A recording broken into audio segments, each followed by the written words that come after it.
యజమాని ఉన్నాడు కదా, యజమాని పేరేంటి? రాంబాబు ఏం వ్యాపారం చేస్తున్నాడు?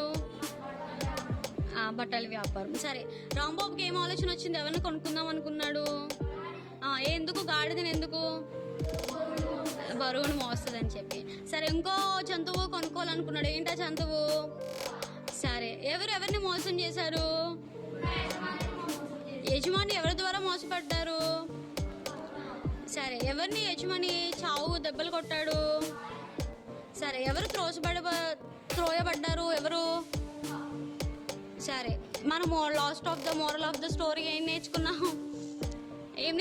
ఇతరులను ఏం చేయాలి? మనము ప్రేమించాలి. దురాస్తో ఉంటే అది తిరిగి మనకి రెట్టింపు వస్తుంది. సో మనం అందరినీ ప్రేమించేవారుగా ఉందాం. కొద్ది స్టోరీ దేవుడు మన వీళ్ళు దీవించి ఆశీర్వదించును కాక.